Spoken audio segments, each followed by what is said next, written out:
Goeiedag, good day, fellow South Africans and citizens of the world.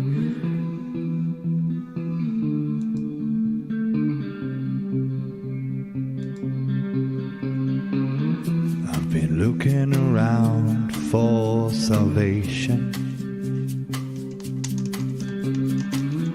I've been looking around for the truth. All around me I see frustration, and I looked all over till I found you. I sit and listen to your stories, and you're telling me, please don't worry. There's a lot in this world you should know, and love in life is where you should go. If you're looking for somewhere to go, if you're looking for someone to know, if you're looking for someone to guide you, then love in life will guide you.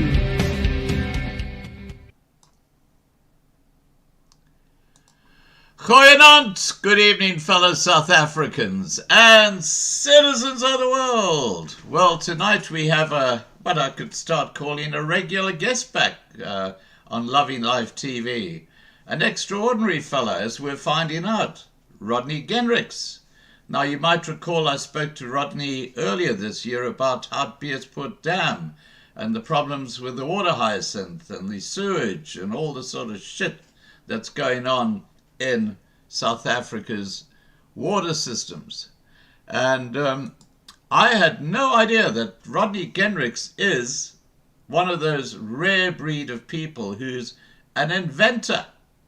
And some of the stuff that he's created is quite extraordinary.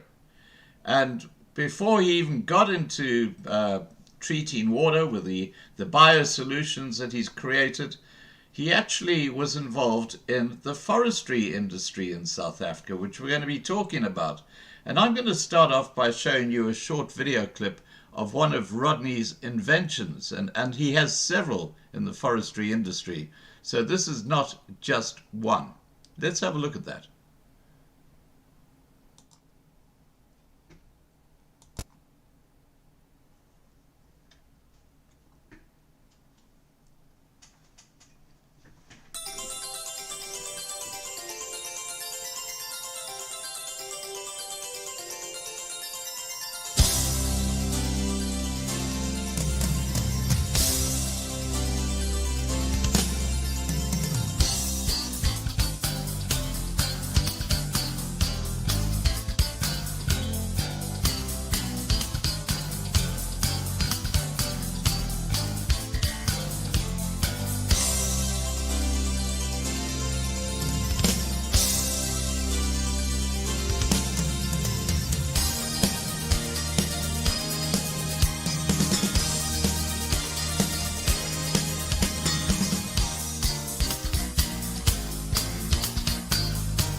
Okay, now, I love gadgets, and these are big gadgets that Rodney builds. We're going to go through a few of his inventions for the forestry industry during this live stream, but then we're going to end up by finding out what the latest is with the sewage issue at Hartbeespoort Dam.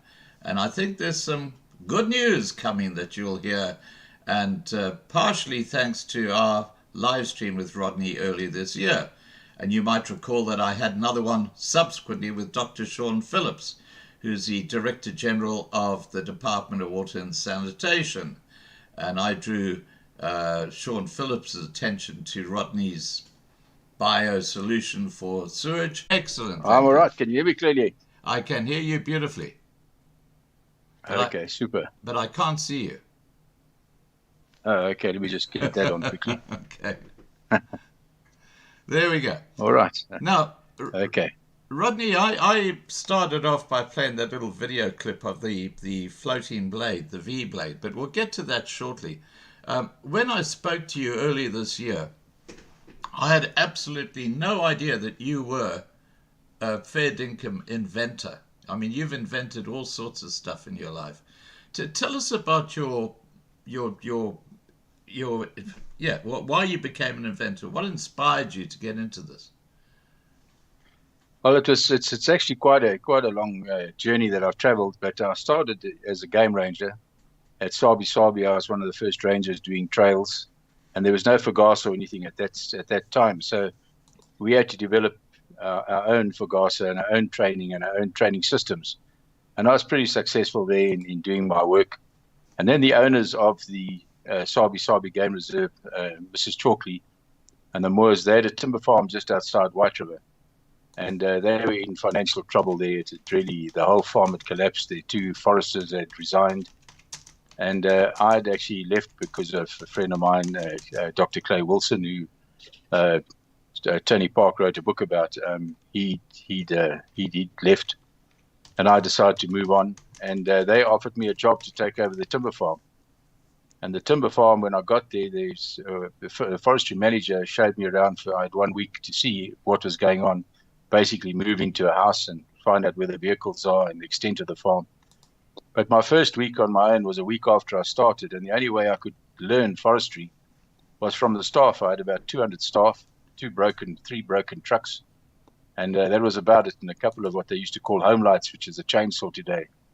So I got hold of the indunas, and each one had his own portfolio, his own job, whether it was a Malaysia, which is a load of the trucks, or a Majualan, which is to cut the trees with a home light, to a Mabondla, and a Mabondla was somebody who actually made a wooden stake, and they used to take the bark off the gum trees.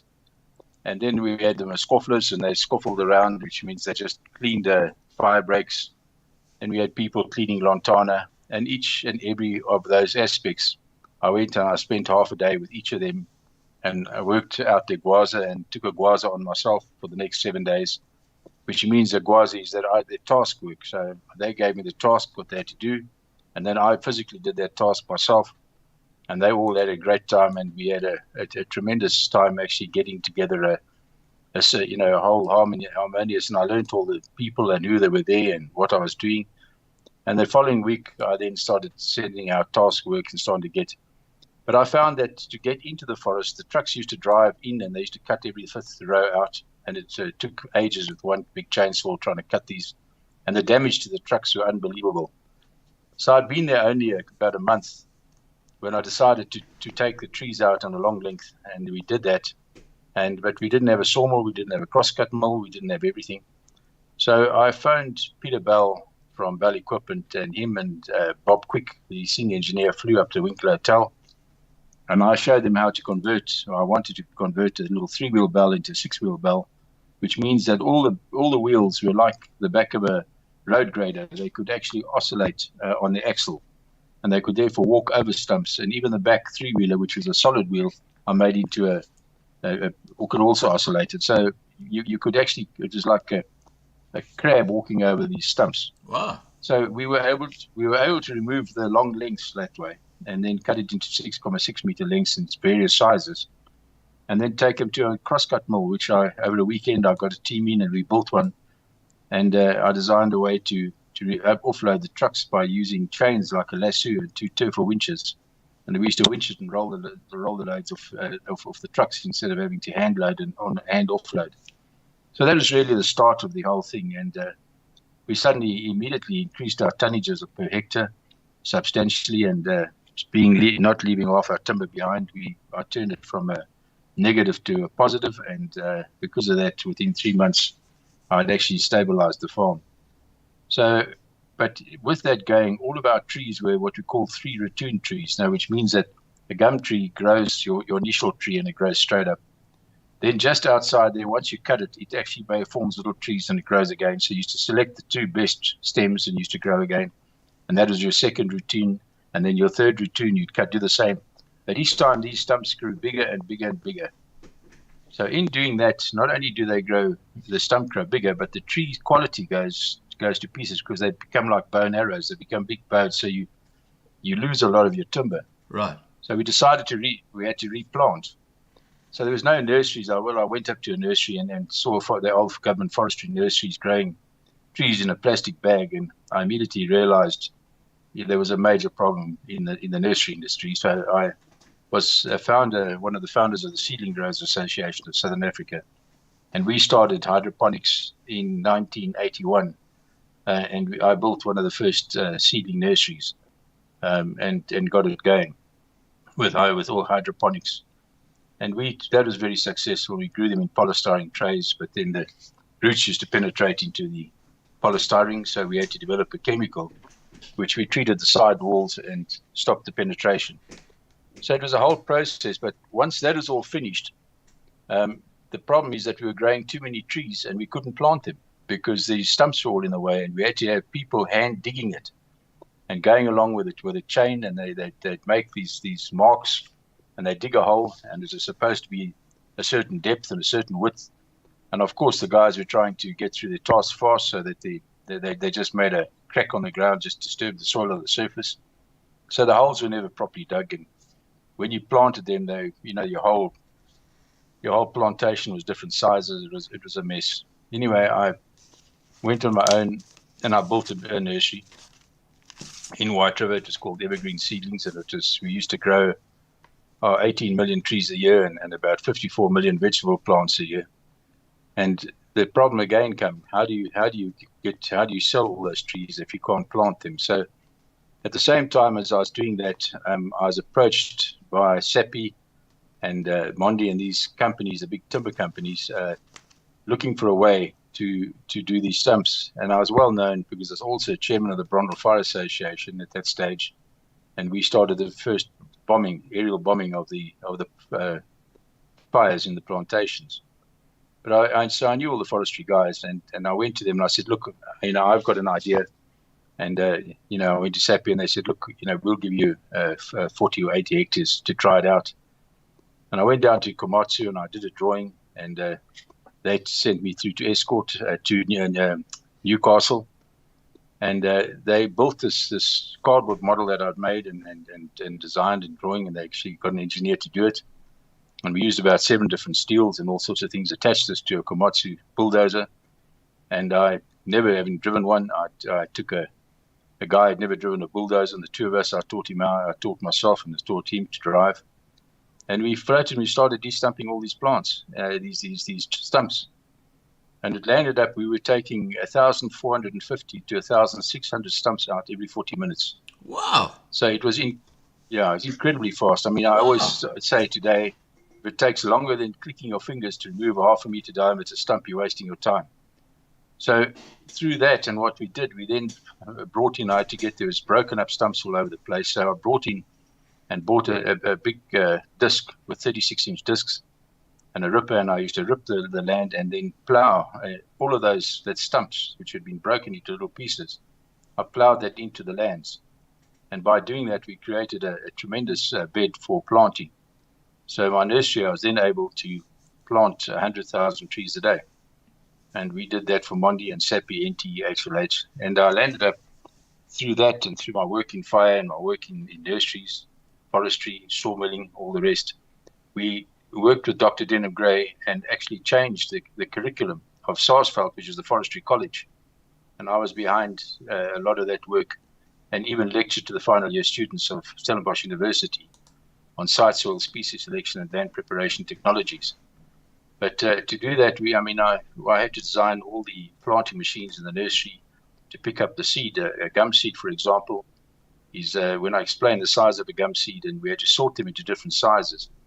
You actually take a pin and you just prick it on a piece of paper and look it up into the sky, and that little mark you can see, that's the size of a gum seed.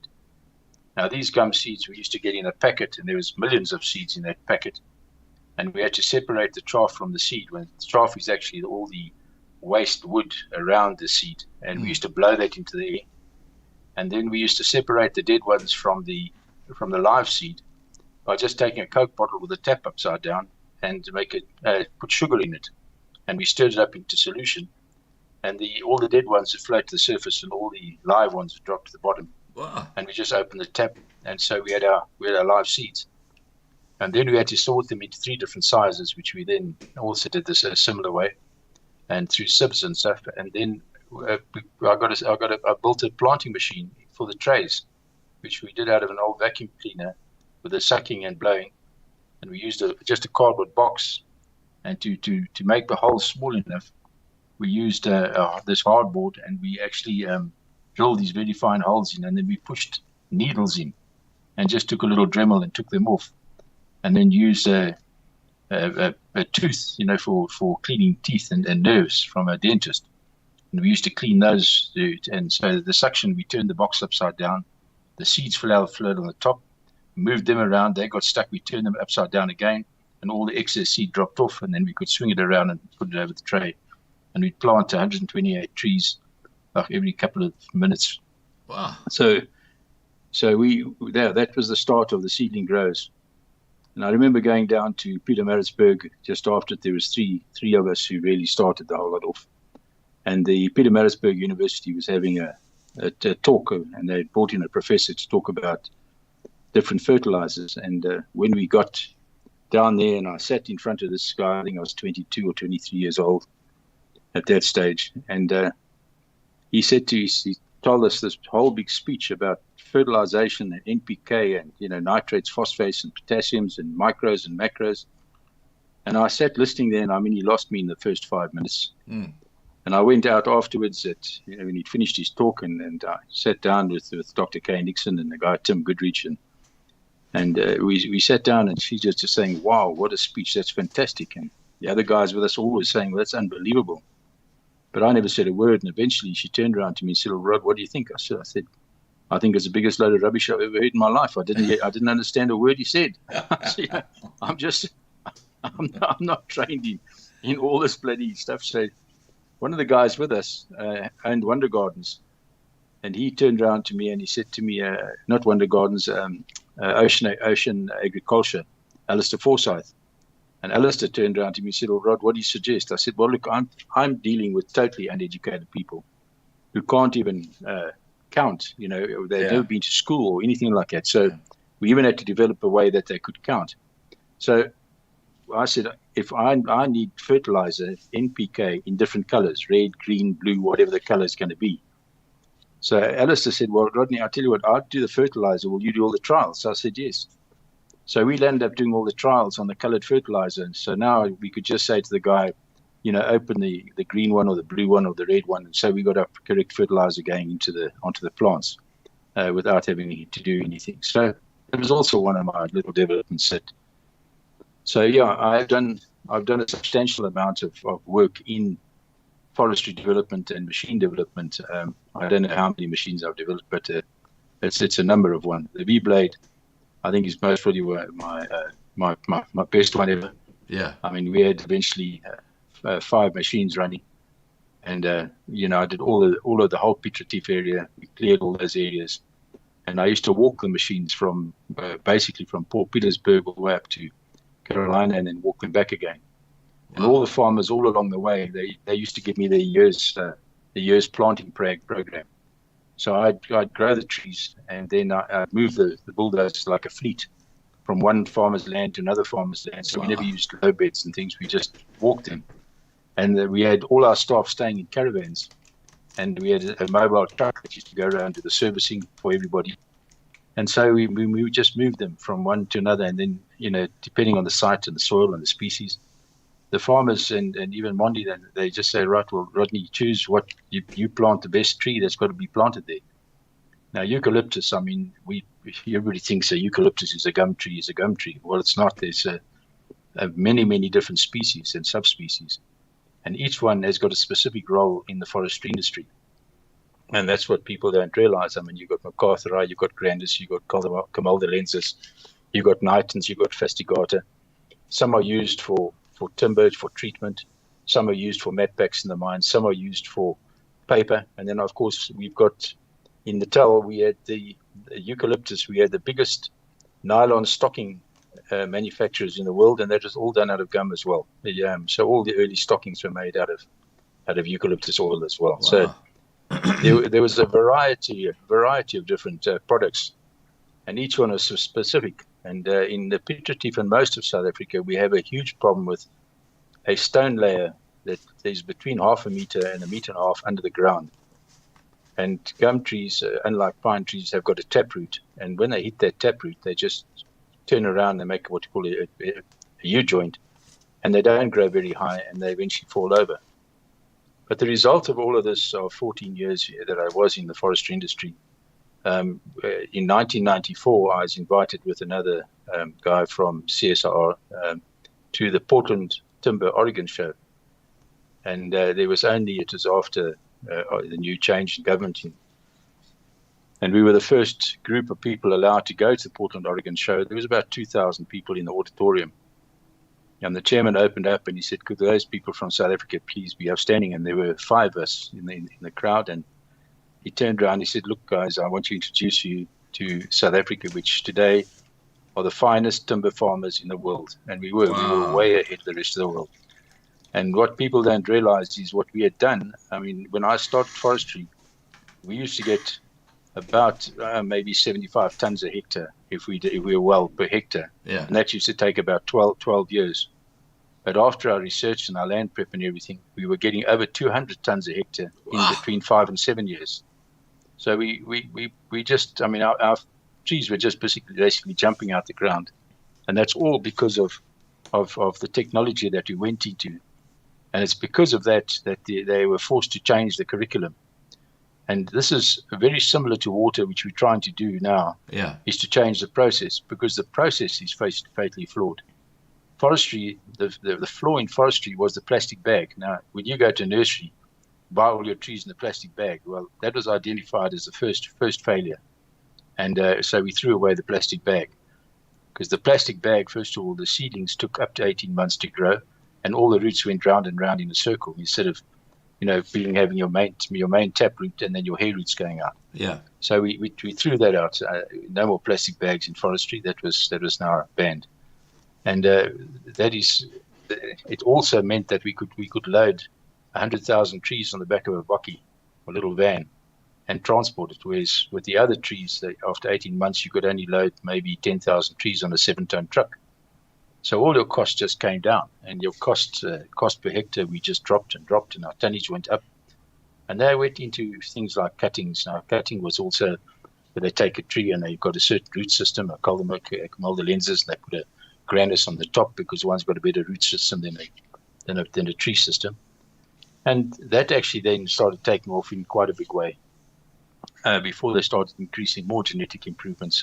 And so forestry did very, very well. And unfortunately today, our forestry has collapsed. We are net importers of timber as opposed to be net exporters. Yeah. So we used to export millions of tons of timber. I just want to pick up on a couple of points here. And the first one is I worked at Barclays Bank in Greytown. And one of our biggest clients, I mean, they never used to bring any banking to deposit there, but once a month they would come to our bank with a huge check. It would be like, say 150,000 Rand or something like that. And they would have sent us a few days before a breakdown of cash that had to be set up for the different forestry units that they had near Greytown. And, I was actually personally involved in actually counting out the cash and putting the right cash into each bag Packet. for but different farms that Sappi had. And it was a huge amount of money at the time that was actually going out every month to pay labor. And the other thing that I remember personally is back in 1980 when I had a farm in the Drakensberg, and I joined the Forestry Association, and they had this conference in Pietermaritzburg in 1980, and I'm just wondering if you went to that one, because I was there. I went. Yeah, I went to a number of associations. I was like I said to you, I was the chairman of the Brondel Fire Association, and I was a founder member of the firefighting, the Local Firefighting Association. And we did the first aerial bombing, which then expanded all over. So I flew a lot, often as top cover, directing the firefighting below. So so that was. But I went to quite a few forestry councils and conferences. Yeah, that was in Pietermaritzburg in 1980.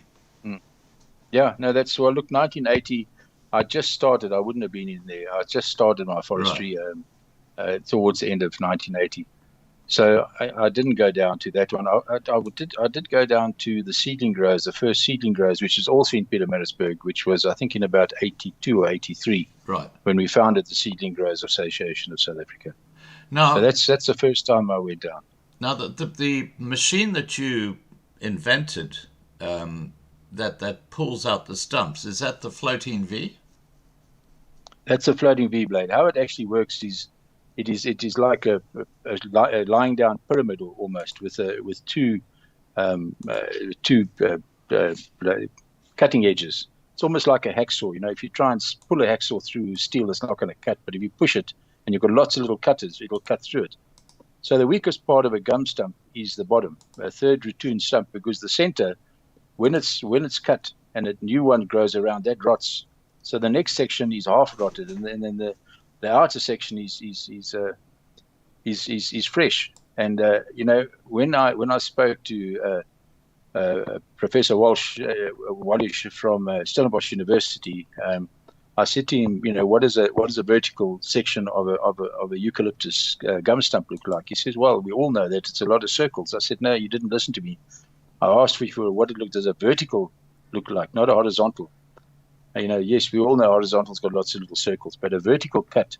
And that's what I did, and that's how I designed the machine. We actually took a whole lot of stumps and we cut them vertically and dug a trench and then studied the actual stump to find out where the weakest part of that stump was. And we found out that the weakest part was from the ground up to 150 mil. It's about 15 centimeters. So we had to find something that could cut just a little piece off. So having those offset cutters on that V-blade, it just took a little bite and took a bit of bite and a bite and a bite. So it took about 4 or 5 bites to get through a stump. So the energy used by the dozer was actually reduced substantially. And that actually meant that you could break up a stump right down into the ground, and you see just bits and pieces there left lying, and those could easily be put together. Now, the other thing that I also designed, which was the first in the world, which dozers when they first came out, you might remember, had a fixed arm on the left hand side and a hydraulic arm on the right hand side. So it didn't have double hydraulics. And I was the first one who put double hydraulics on, and I needed that to make the blade independent of the machine. And I joined them in the middle and then took it back into the control. So that meant that the blade, when you put it, you could pick it up or down or tilt it forward, but you couldn't control the sideways movement because they were interlinked with hydrolysis. So the blade kept flat on the ground all the time, and it always hit the stump from the ground up to 150 mils. So it didn't matter how fast you were going. We used to ride at about 5 k's an hour. And as it went along, so it just chopped these trees and broke them up into little pieces. Wow. And that was all. So all you had to do was just tip it up or down. If you're going down a slope, you just tip it slightly, and the operator would just move it slightly left or right just to keep it floating on the surface. And he took 2 rows of stumps at a time at 5 kilometers an hour. Wow. And that's 40 minutes a hectare. So it was very quick and very fast. And once they got used to it, it was very incredibly efficient and cost effective. I mean, back in those days, I was only charging 350 rand a hectare to de-stump 1,600 stumps. I mean, there was nothing, and that included GST and fuel. Now, so I mean, I designed that. Is that you back then? That's me. 26 years old. Yeah, I designed that. 26 years old. Jeez, that's absolutely amazing. I mean, I'm seriously impressed. I mean, look at that, guys. Look at that machine. So you actually worked out every aspect of that machine to actually pull out stumps. Yeah, we had to get the soil flow right, and we had to use 7 different steels to get the flexibility right. Wow. So the bottom was hardened steel, and then the inside was actually a mild steel, which was actually a circular, like a bulldozer, so that the soil could flow and not jam up on the blade. Yeah. And flow out the side. And then the back blade, and then of course you had cast irons where it joins on, and then your hydraulics. But that's really how the whole thing works. But there was a lot of fun in funding that, because I had no money at that stage at all. I bet you did very well with once you started selling these things. Well, I didn't sell them. I never sold one. I didn't try and sell them. I used them myself. They were too efficient. So you actually had the rights to them. So you just basically went into the plantations and did it. I did it, yeah. And what I did is I got all of Sappi, Mondi, HLH, NTE, and all the different private farmers. And that's why I just had this fleet of machines riding from one farm to another, all the way from Paul Petersburg down all over the place. And so there was no transport costs, because they used to just drive from plantation to plantation as they emptied. Yeah. And I just stayed ahead of them. I need to play a little video clip, so if you can keep quiet while I'm playing it, and then I will bring you back in again. Guys, what I'm going to show you is that Rodney not only developed the V-blade, the floating V-blade, but he developed a solution for clearing the rubbish between rows of trees. And let's have a look at that. This is another one of Rodney's inventions. Okay, let's go and look at that one.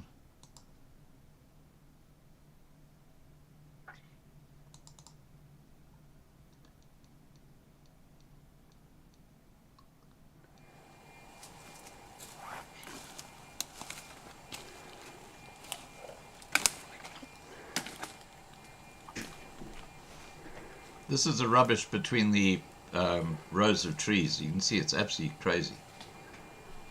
This happens in forests.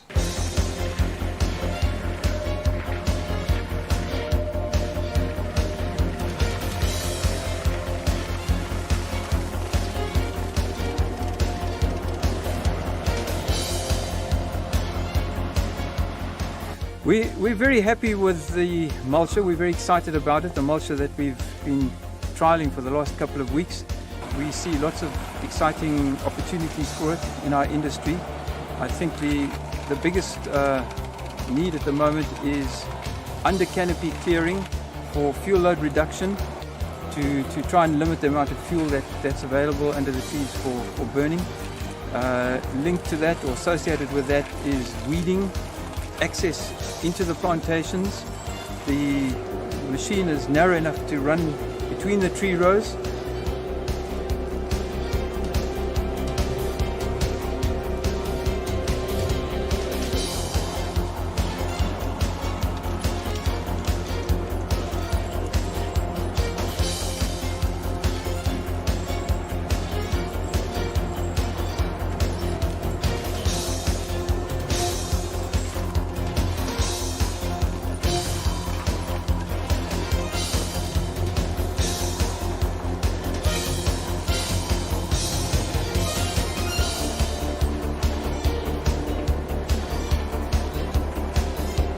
One of the most exciting applications for this machine is in controlling aggressive alien weeds under our plantations, and we have many of them, from lantana to Mauritius thorn to American bramble and other aggressive weeds.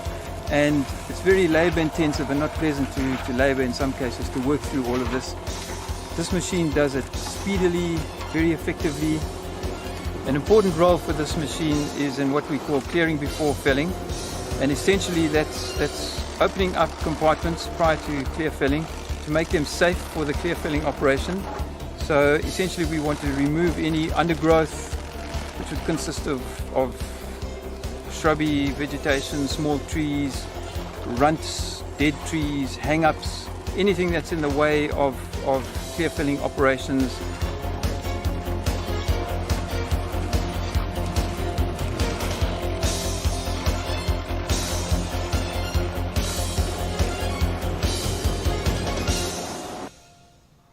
Okay, wow. Now, you had a company called Genricks.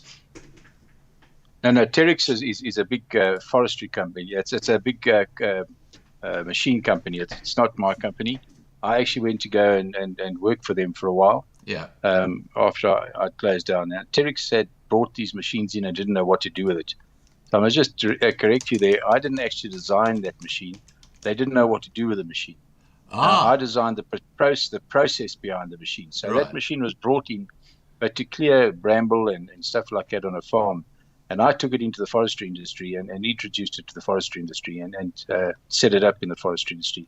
Now, Genricks manufactures bulldozers, graders, all sorts of things. But those were standing in the yard and nobody knew what to do with it. So I said, well, just let me go. And I could see straight away, in the Lantana Camara, the bugweed, the Mauritius thorn, all those invasive species between the trees, we could actually take out, and so that's what I actually did.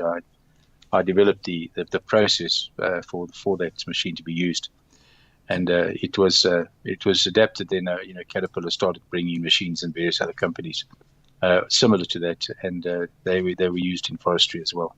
Right.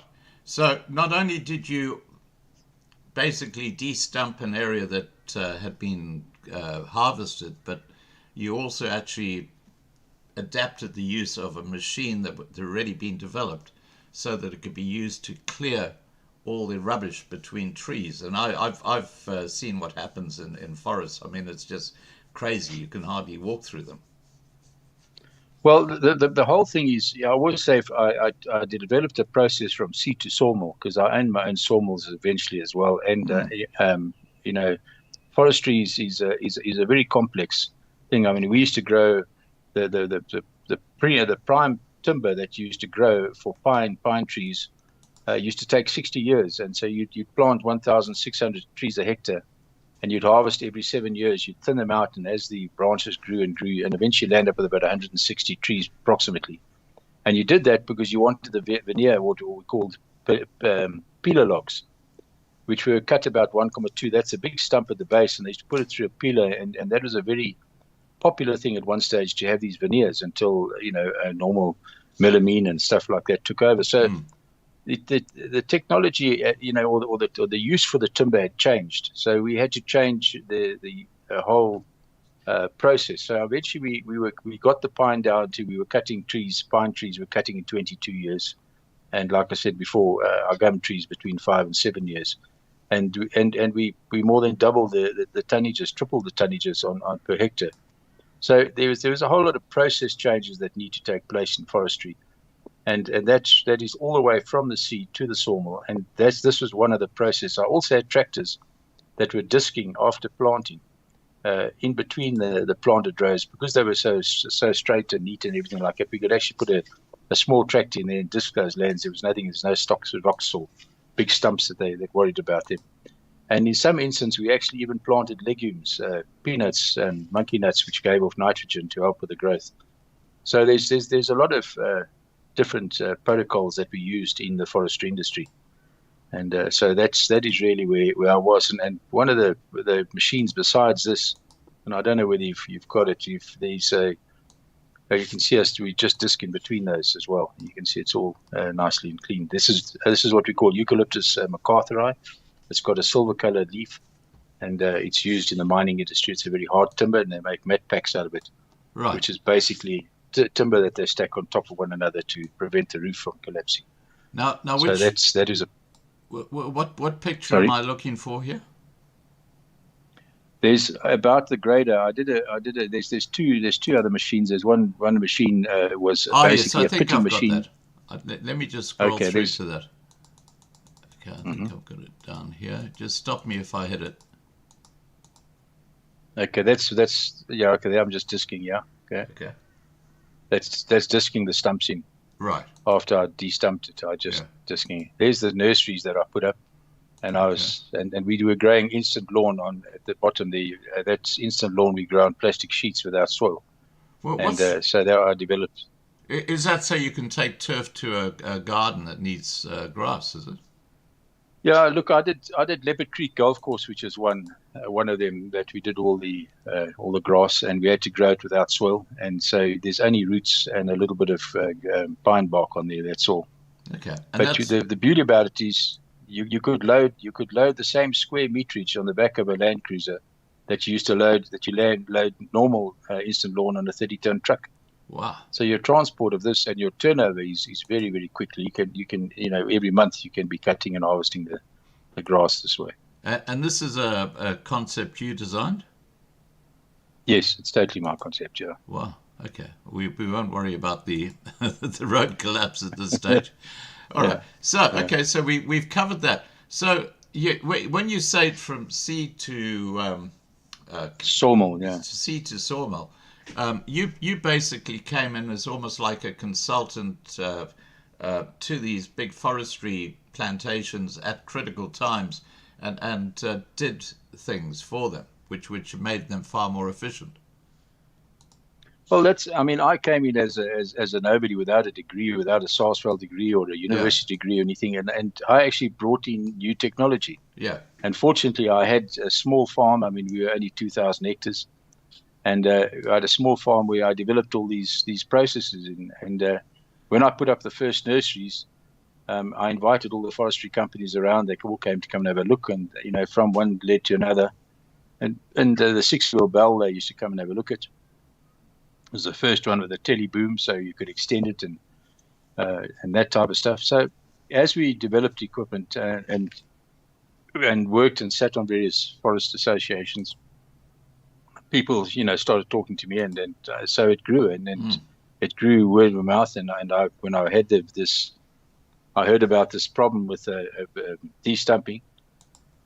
Caterpillar had what they called a shear blade, but the shear blade couldn't float, and it pushed the stumps out more than it actually cut them. So I had an opposition guy called Eddie Kretschmer, who's passed away now, called Chopper Tree. And he tried at Lotsava sawmills, and he had 26 machines, and he wasn't even doing half of my production with 5 machines. Wow. So, and cost-wise, it was 2,000 Rand a hectare to de-stump, rip and plow, and I was 650 Rand a hectare, including GST and fuel. Wow. So there was just no comparison when it comes to the costing of the solid. So I think my biggest asset always, I believe, is the idea of understanding processing, and how we need to develop to improve processing in whatever field that we're in whether it was in wildlife, whether it was in forestry, or now which I do in water. It's all about process management and understanding the seed to the sawmill, or like I say, the ant to the elephant, or the source to the sea. So once one understands the causes and the consequences, then one can actually plan and develop that accordingly. Yeah. And so that's what I've been doing for the last 14 years in water. It's the research on water. Well, you've obviously got a natural talent in actually solving problems. And Cynthia says from the side chat, I hope you're training others. You're an amazingly practical, intelligent person. Yeah, and so say all of us. Well, now, Rodney, go ahead, please. Well, what we have done is I've actually approached an international company that has been set up on internet, etc.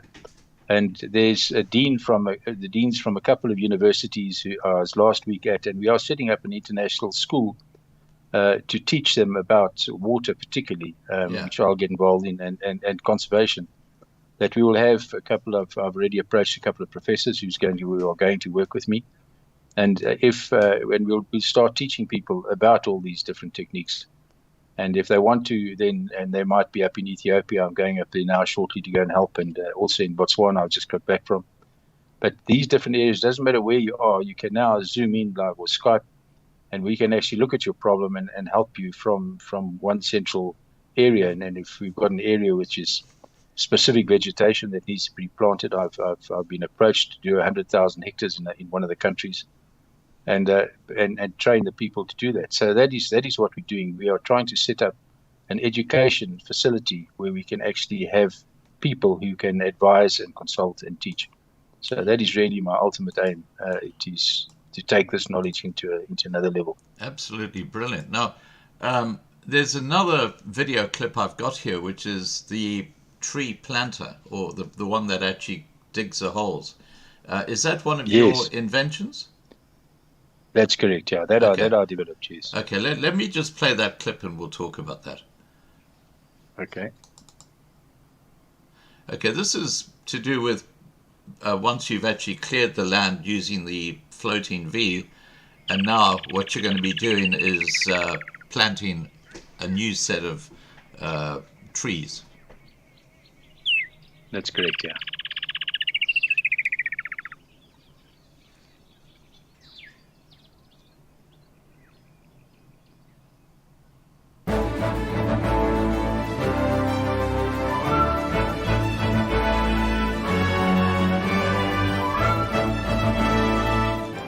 Mechanization in the forestry industry is becoming quite an important issue at the moment, simply because labor is becoming scarcer and more expensive and more reluctant to do the sort of manual activities that we do. We just simply have to consider mechanizing every possible activity, everything that we can mechanize.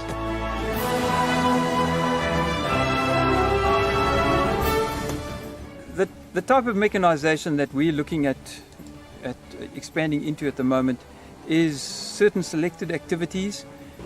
In the forestry industry, we need to make pits before planting our trees, and our standard is typically 35 centimeters wide by 25 centimeters deep. Traditionally, this is done manually with a road pick, but it's a very labor-intensive activity. It's not enjoyed by labor. We're finding it more and more difficult to get labor to come and work for us to do this type of work. So we simply have to look at all the options for mechanizing this activity, and there are many options out there. Some of them are very expensive, and we're trying to develop something a lot cheaper. Rodney Genricks from Terex approached us with a new idea to couple a small pitting head without moving parts to a small crawler excavator machine to do this pitting work for us. And the pitting head has been developed, and we have been using it in trials, and we're very excited so far. Coupled to this machine, Rod has come forward with a GPS system which will automate the pitting, which will take away the need for going and marking the planting spots manually beforehand. This has been fitted to the machine and is working effectively so far.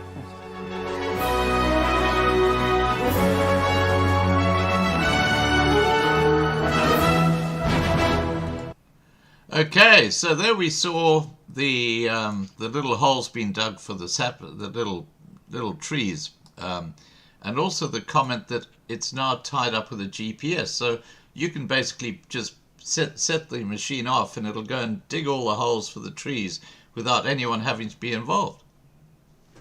Yeah, well, that's right. Look, you've got your operators, you've got your people just coming, clearing and planting, but that was developed specifically for pine trees. Now, they've got a different root system than what a gum tree has. Right. A pine tree has got what we call an adventitious root system, so it hasn't got a taproot that goes down. And that's all more on slopes and rocky areas where it was difficult to get to. So that little machine, which we set up with the GPS, could actually go and first of all, in the middle, there's a little ripper. Just loosen the soil, and then on the two discs on the side, actually just closed it. So we just turn the soil, because one thing about soil is you must try not to turn it over. You know, the old days of plowing, you see most farmers now disc, they don't plow.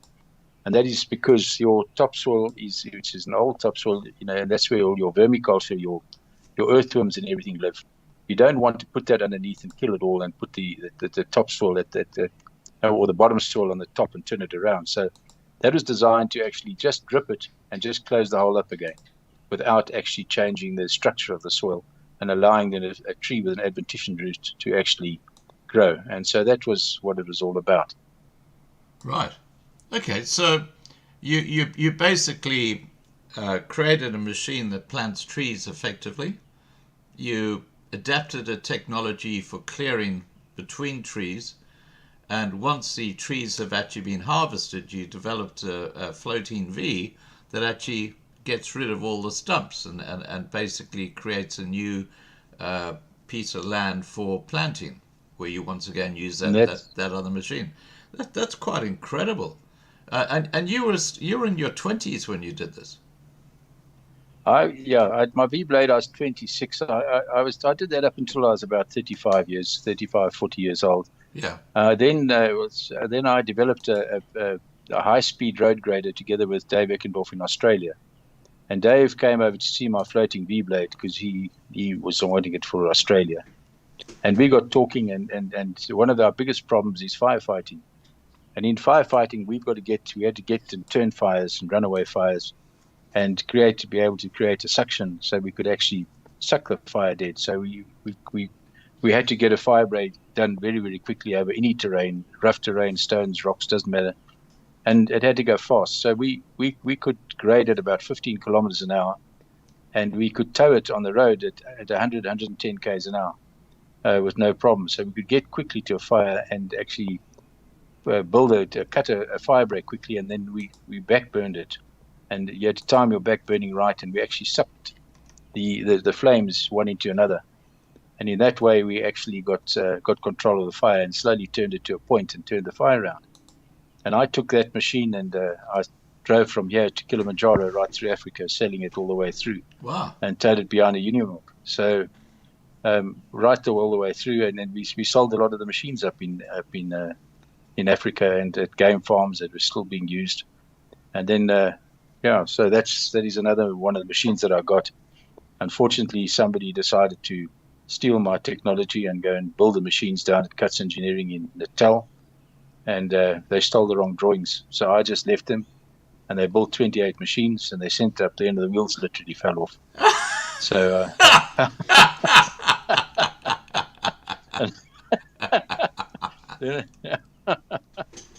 and then they asked me to come and help them, and I said, no, you sort it out. You stole the drawings. You came into my office.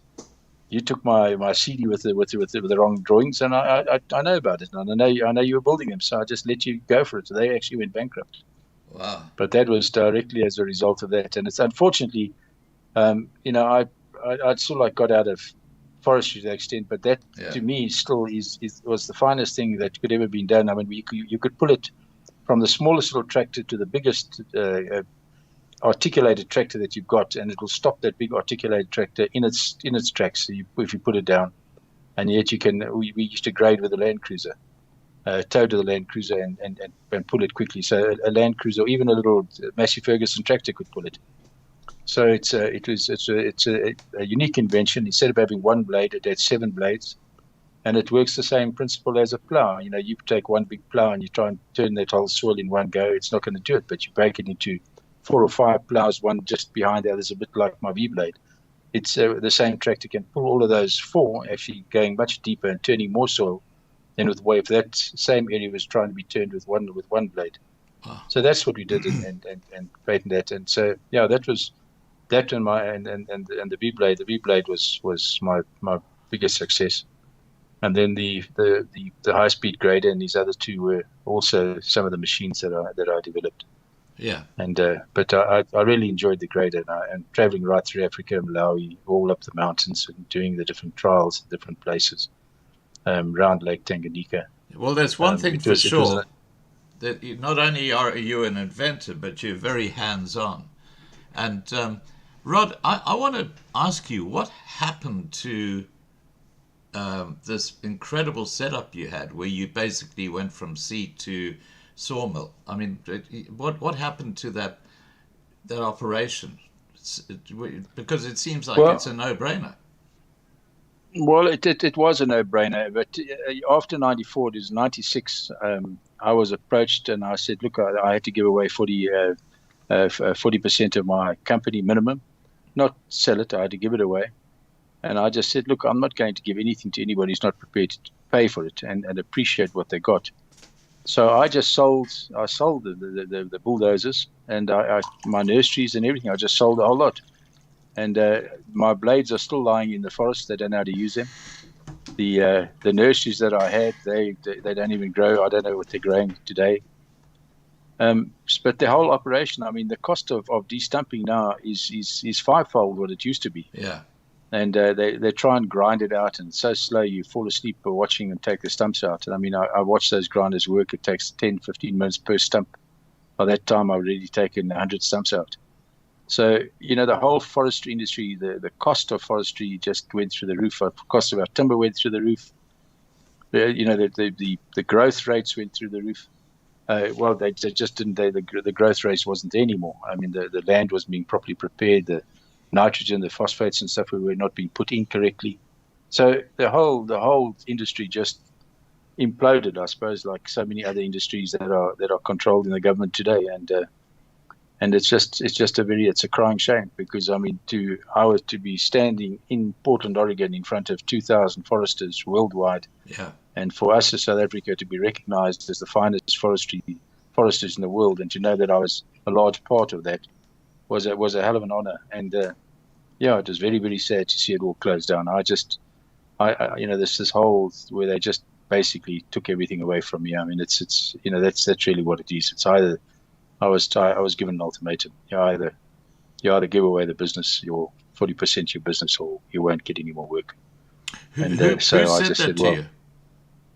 Well, this was the government. I mean, the big companies were put on hold, and they said, look, you've got to have BE, and you've got to conform to this, and you've got to conform to that.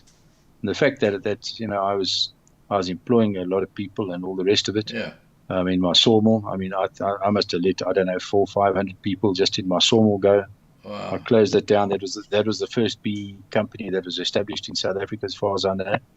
And that was above Sabi Falls. Now, as you go past Sabi Mills, there's the Sabi sawmills on the right-hand side. You keep going up past Sabi Falls. There's a little sawmill that's up there with the whole lot. And that was set up as a BE company where I had 49% BE partners. And then Sabi, the Mondi, it's Mondi sawmills at the bottom. All the people went on strike the one week, and my people went on strike. So I said to him, listen, this is your business. Why are you going on strike? He said, no, we're in sympathy with the other guys. I said, look, do me a favor. If that's what you want to do, I'm closing this whole thing down now. And they said, well, we're going on strike. So I said, well, let's close it. And I closed everything down. And I just had enough. I mean, at one stage I was employing over 2,000 people. Today I don't employ anybody. So that's really where it is. Well, this is the fruits of the ANC, isn't it? Broad-based black economic empowerment. Well, it's cadre deployment, and it's your BE, and I mean, I do a lot of work now in Swaziland, Eswatini. I have absolutely no problem. I work so nicely with those people. I work all over Africa, and I have no problems. I assist them with all sorts of things.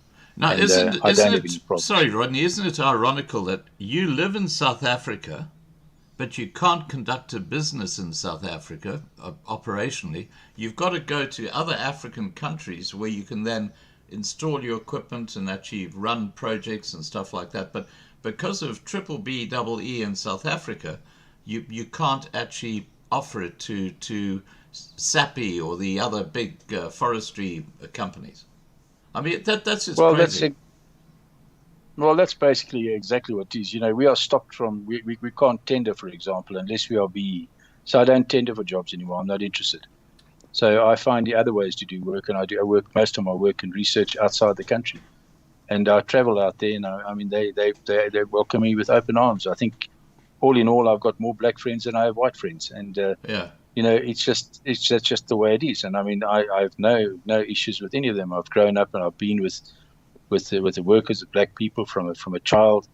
I learned to speak the language, and I just find it despicable. And especially, as more we've succeeded, people don't want to work. They just want to take the money, and they don't want to learn, and they don't want to experiment, try out, and do new things. I just want to pick up on this triple BEE.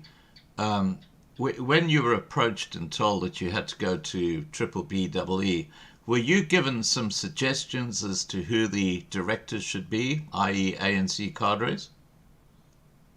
No, I wasn't at all. But I was on my water business where I was told that I had to add 20% onto the top of my prices and give it to a certain political party, and I refused. And so that created more drama. So I've had a lot of run-ins about that because I don't pay bribes. Everybody knows that, and I refuse to.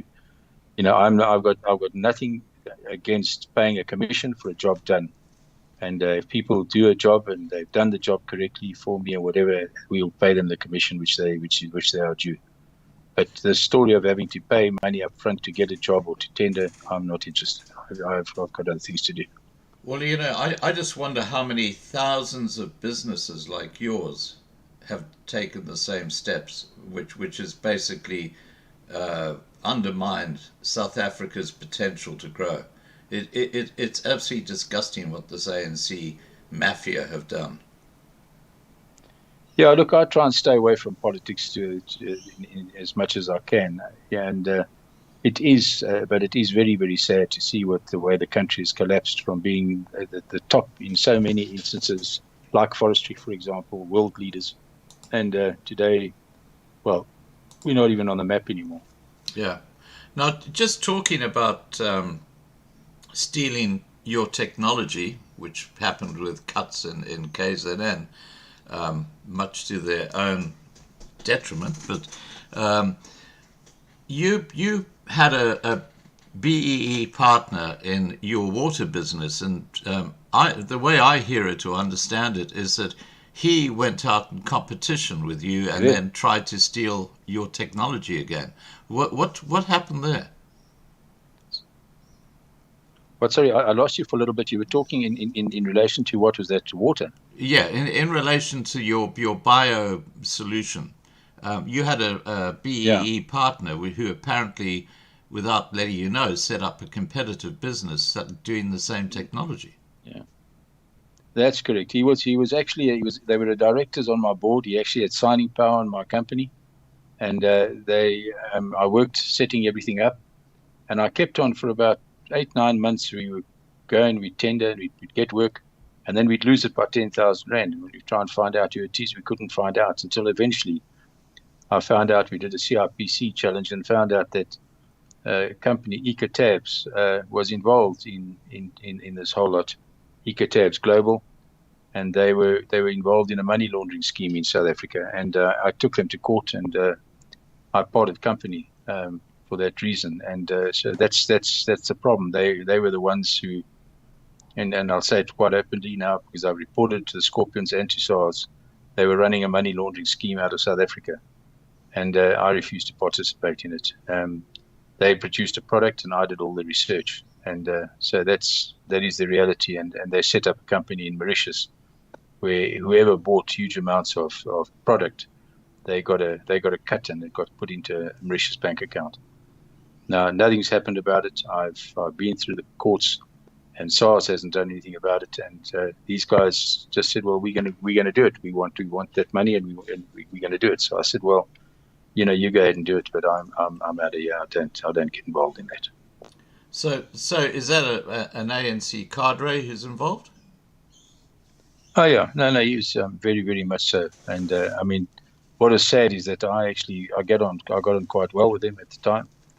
But when this started happening, and when I was approached by the head of Ecotabs, Sean Reagan, I was approached by him to go ahead with this, and I said no. So he approached my director, who was from the ANC, and he approached them, and they went along with him, and so he stopped supplying me. But I didn't realize that he wasn't the only supplier. There's another supplier that.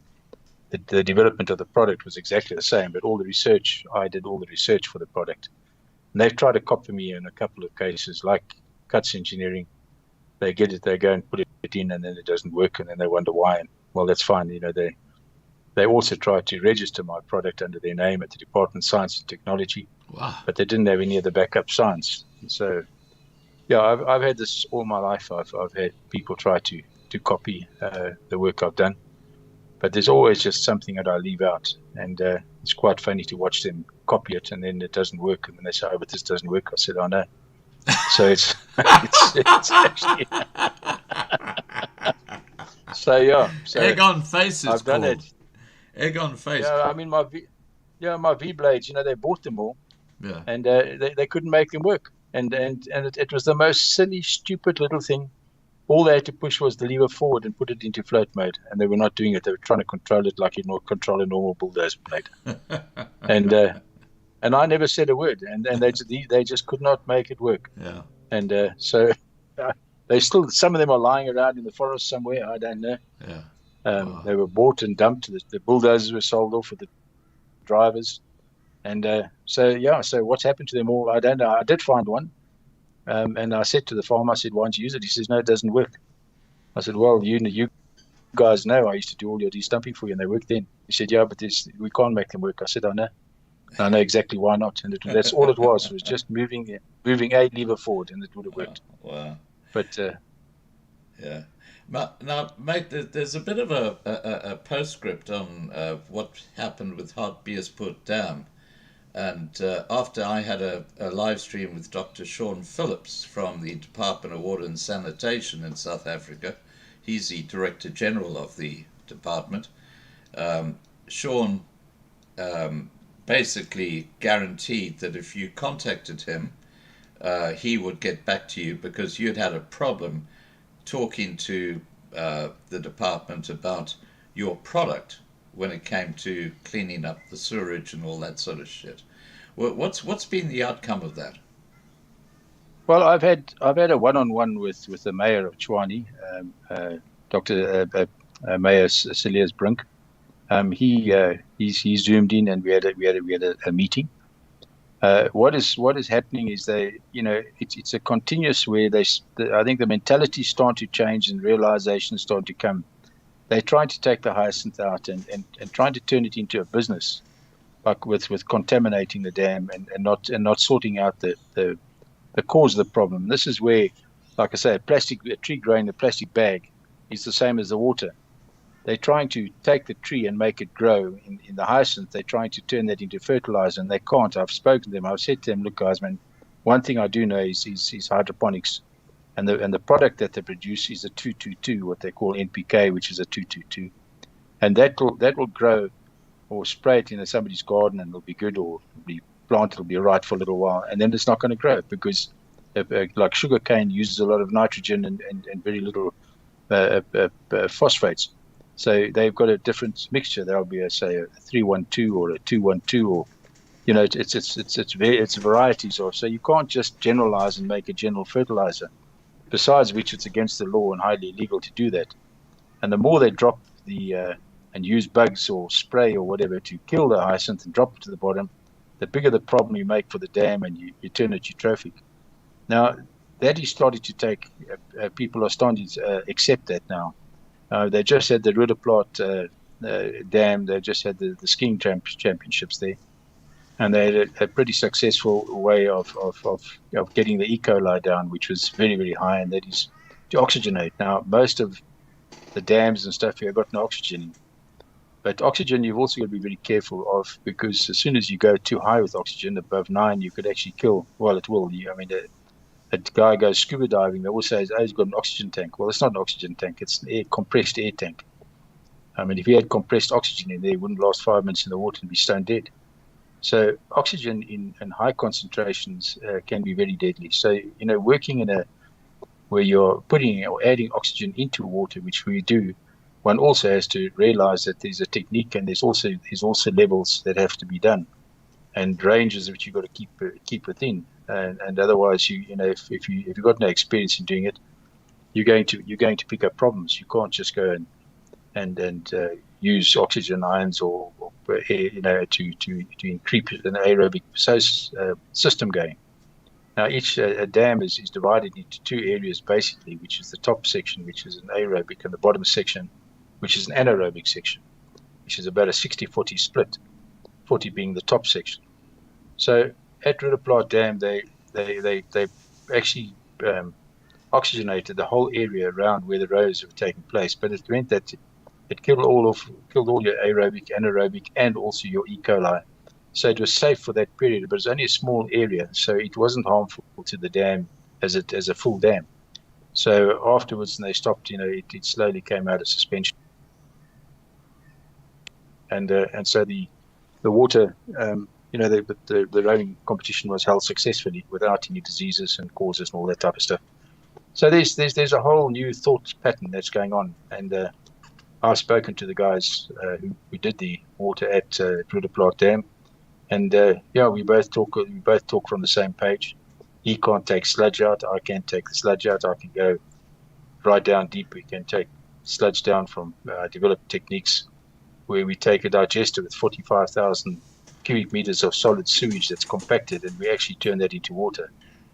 Now that's also something that we've developed over the last 14 years, and the techniques to do all of those, and they all stem from basically the forestry and the symbiosis, between the two, between forestry and water, remain exactly the same, in that we have to have a complete process change in order to solve our situation.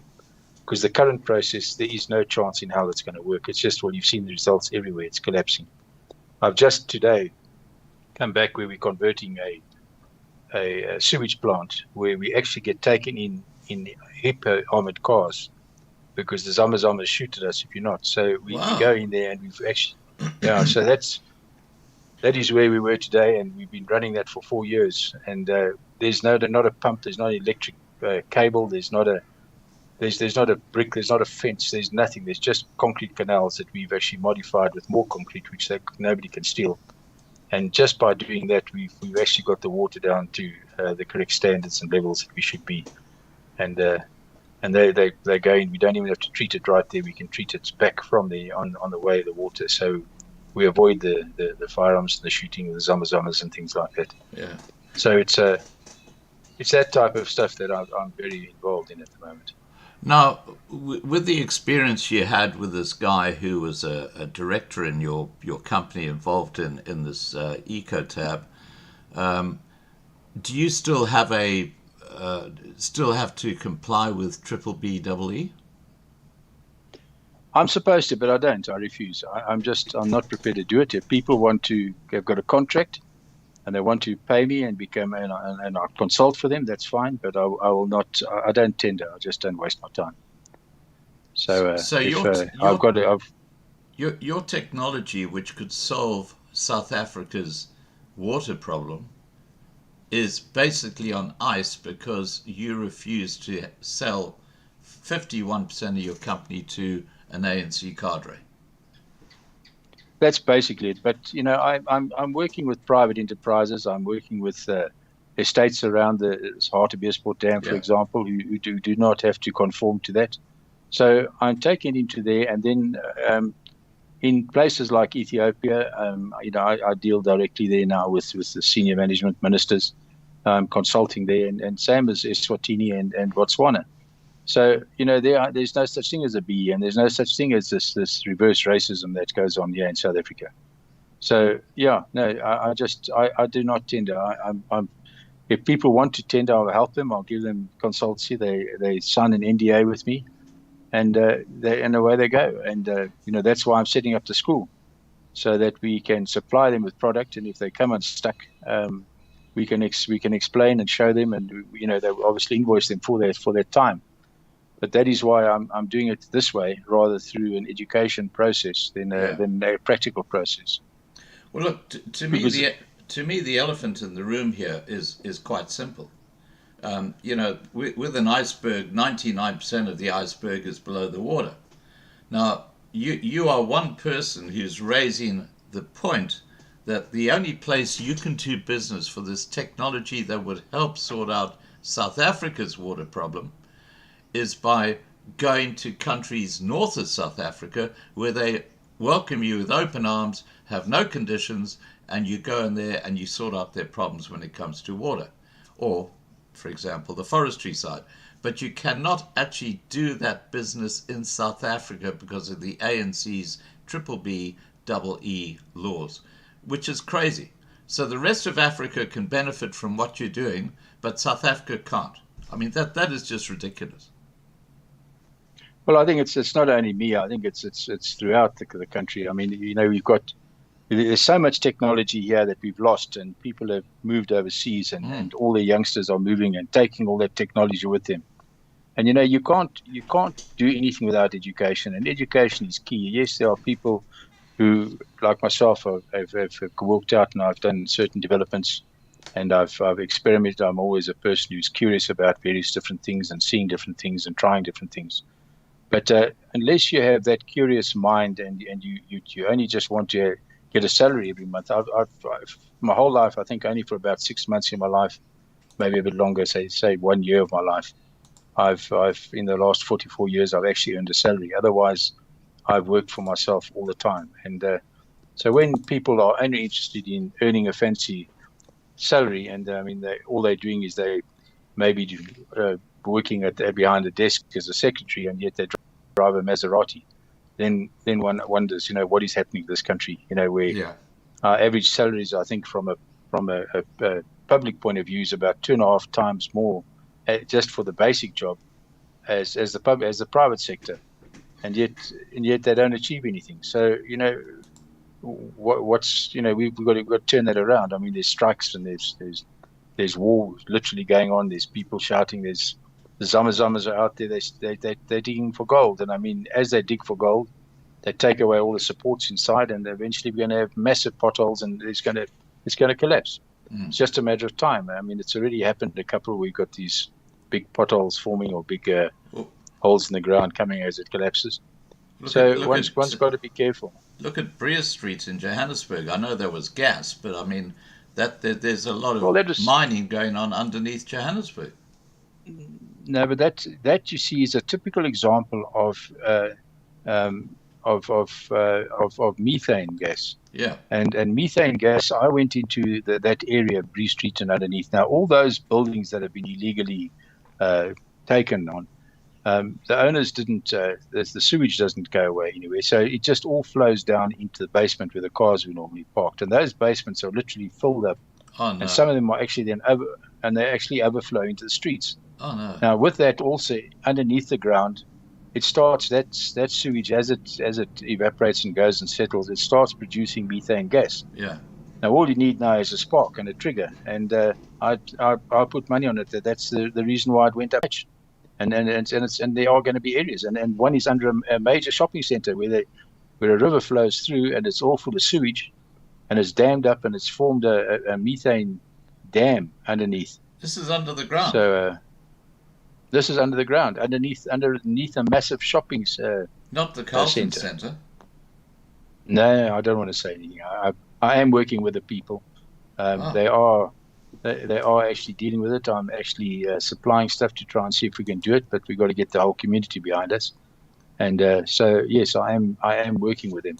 But it is you can smell it when you go into the shopping centre. It stinks to high heaven. But that's a safety risk. Yeah, that's a major safety risk.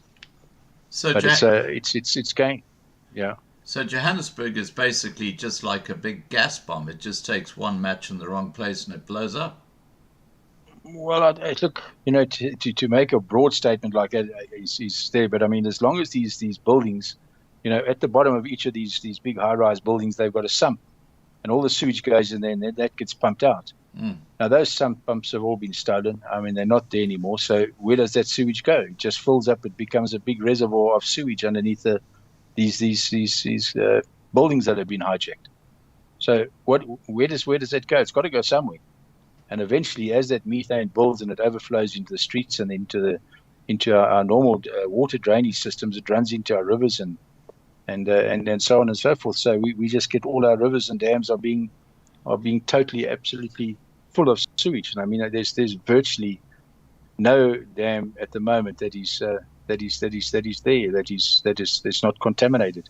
Wow. The next problem that we've got, of course, is water. We don't have drinking water. So I've been helping out to find innovative ways to harvest clean drinking water from some of the springs that are completely contaminated. So that I've been doing, and I've been working with a couple of councillors on that process. Yeah. And then tomorrow I'll be in a conference all day again as well. Yeah. On the same thing, where 37 million rand was spent to put a wall across Boksburg Lake, supposedly to filter the sludge out. Well, it had no chance of working. It hasn't worked, and now there's a major problem. So, I've been working on that for about 10, 12 years. Tender came out. I put a tender in. There was two tenders. One mine was 54, I think, million to do what they wanted to do, and the other was 200 million. And I said, well, how do you relate 200 million to 54 million? I mean, my first quote I gave was 18 million. So 18 million, and then a couple of years later, I mean, it was at 54 because they wanted all sorts of things around the dam as well. So I said, that's fine. So I'll do that. But 200 million rand, that's what they quoted. And now they've changed it and they put it through somebody else. I never even knew that there was a tender out. Tender went out and they were going to put this dam, this wall across, which they built. And that was, I believe, 34 million or something like that to put the wall across. And I mean, it's done nothing. It's just made matters worse. But that's 34 million gone. So, and it would have obviously been an ANC cadre that got the tender. Look, I don't know. I didn't even go in to find out or go into the details. I just, I look at these things now. You drive past with your eyes closed and say, look, you can shout and scream and do whatever. Yeah. But the people of Boksburg are getting together tomorrow and have asked me to attend the meeting. Yeah. So people are trying to do this. I mean, I got very cross yesterday. Not yesterday, about 2 weeks ago. I wasn't feeling well, but I came up behind a car, a fancy BMW, in the middle of the road, in the main street in Bartlett, which is near Boksburg, just off the highway. I mean, this guy just took a whole packet full of rubbish and threw it out the window of the car, straight in the middle of the road. And I went up next to him and pulled up next to him, and I started saying, "What the hell do you think you're doing?" And then, they got very abusive towards me. They said, "No, we're creating jobs because somebody else will have to come and pick it up." So our streets and everything are well. We've got to change the process, the mentality. The whole thing has got to change. Okay, now, Rodney, I want to thank you so much for joining us tonight and updating us on what's going on with your eco tabs and the water. But also, look, I just want to congratulate you on what you've done in the past, because some of those inventions, especially that floating V, is amazing. I mean, to develop something like that is just shows how creative your thinking is. It's a wonderful thing to see. Yeah, thanks, Scott. I appreciate that. My products that I'm actually selling is called Enviro tabs, not eco tabs anymore. I don't associate myself there. But Right. look, it's been a journey, and it's been a journey from a game ranger all the way right through to where we are today. And so it's a lot of fun. I've been very wealthy. I've been very poor. I've been very wealthy again. I've been very poor again. So I have my ups and downs, So you've just got to live with it and keep it going. Yeah, absolutely. Well, look, I guess have a great festive season, because we're getting close to Christmas now. And I hope that next year we'll be able to get you back on once this ANC government has been replaced by a government which is going to be, providing a far fairer platform for business. And hopefully by then you'll be able to sort out the sewerage problems around South Africa. Yeah, well, there's a lot of people who all got the ideas about that. And but I honestly believe that the most powerful thing to fix our water is our thumb. And our sewage works, we need a thumb. We need all of us to put our thumbs up. Yeah. And the thumb, to put your thumb up, is to switch the plant off. We've got to switch these off as fast as possible. Yeah. Because that's where our problems lie. Right. Yeah. Okay, Rod, have a good meeting tomorrow with Boksburg, and lovely to talk to you again. Okay, thanks, Scott, and same to you. Is anything? It's very, very sad to see what's happening. Yeah, no, I totally agree with you. All right, buddy, have a great evening. Okay. Okay. All right. Cheers. Thanks. Man. Okay. Bye. Okay. Bye. All right, guys. That was Rodney Genricks, and inventors are very special people because they see things no one else does. And as people watching this know, that I've got a patch on my face, and David Schmidt is the inventor of the LifeWave patch. And once again, extraordinary people who come up with extraordinary ideas at work. And, it's amazing. Very, very special people, the inventors. Now, tomorrow night there's going to be a change of plan, just so everybody knows. We were going to have Rob Hutchinson on from Dear South Africa, but what we're going to do is we're actually going to bring forward the live stream from Saturday. And I'm going to be talking to Yusuf Ismail because, I mean, nothing could be more topical than what's going on right now in Israel and Gaza. And there's some very, very serious issues coming out regarding who is actually behind that devastating and disgusting attack on, in particular, the Nova Festival, which took place quite close to the Gaza Strip, where literally hundreds of teenagers were murdered. And this is one of the things I'm going to be talking about tomorrow night with Yusuf, because there's a lot more going on behind the scenes than the bullshit that the fake mainstream media are saying. And we'll be going into that tomorrow. All right, guys, have a great evening. I'm going to go out tonight with Op Ons Rots because we haven't played it for a while, and it's a lovely, lovely song. Take care. Have a great evening. See you tomorrow night. Bye for now.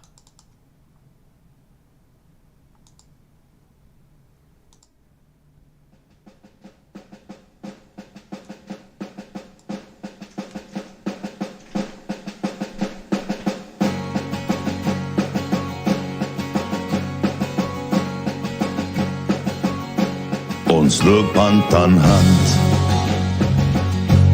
op goue warm sand, so baie wat ek wil hê, so baie dit brand. Ek staan op my rots met golwe wat bots. Ons het geen vrees, want hy is in beheer.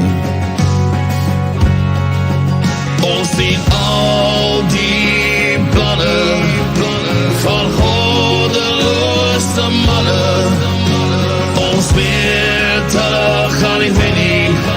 Dis geskryf soos 'n duif. Ons sal wen, aanhou glo, want hy is in beheer.